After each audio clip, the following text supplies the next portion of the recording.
Komisi 11 DPR RI menggelar rapat dengar pendapat umum panitia kerja terkait masukan rancangan Undang-Undang Hubungan Keuangan antara pemerintah pusat dan daerah atau RUU HKPD yang digelar secara virtual pada Kamis 8 Juli 2021. Rapat ini dipimpin oleh Wakil Ketua Komisi 11, Dr. Andes Fatan, dan dihadiri beberapa asosiasi pemerintahan, diantaranya Asosiasi Pemerintah Provinsi Seluruh Indonesia atau APPSI, Asosiasi Pemerintah Kabupaten Seluruh Indonesia atau APKASI, Asosiasi Pemerintah Kota Seluruh Indonesia atau APEKSI, dan Asosiasi DPRD Provinsi Seluruh Indonesia atau ADPSI. Dalam rapat ini, Ketua Umum Asosiasi Pemerintah Kabupaten Seluruh Indonesia berhalangan hadir dan diwakili oleh Sekjen APKASI, Adnan Puricta Iksan, untuk memberikan saran dan masukan terkait RUU HKPD ini. Adnan mengusulkan agar ada penambahan poin mengenai gaji PNS pada pasal 143 ayat 1 tentang pemerintah daerah wajib mengalokasikan dana belanja infrastruktur pelayanan publik sebesar 40% dari total belanja APBN di luar bagi hasil kepada daerah atau desa. Ia mengatakan, perhitungan belanja infrastruktur pelayanan publik selama ini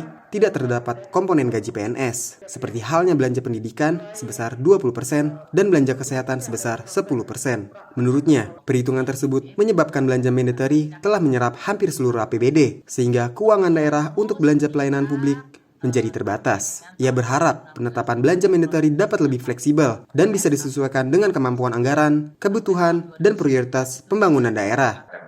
Yang pertama, bahwa di pasal 143 ayat 1 disebutkan bahwa daerah wajib mengalokasikan belanja infrastruktur pelayanan publik minimal 40% dari total belanja APBD di luar belanja bagi hasil dan atau transfer kepada daerah atau desa.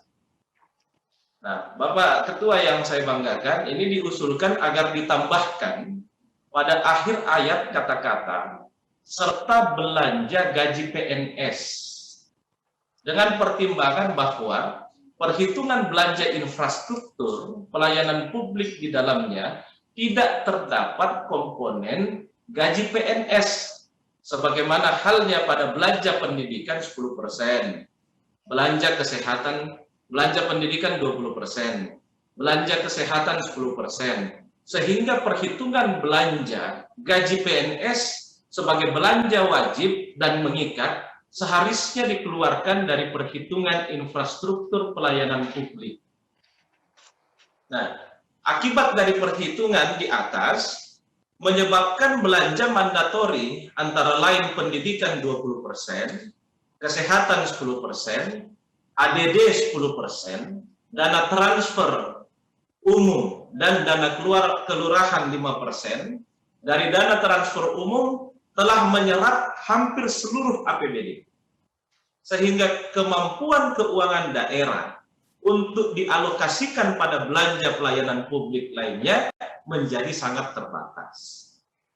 Nah, dengan demikian, maka Pak Ketua dan seluruh anggota yang kami hormati, maka perlu dipertimbangkan penetapan belanja mandatori agar dapat lebih fleksibel dan menyesuaikan dengan kemampuan anggaran, kebutuhan dan prioritas pembangunan daerah di masing-masing wilayah.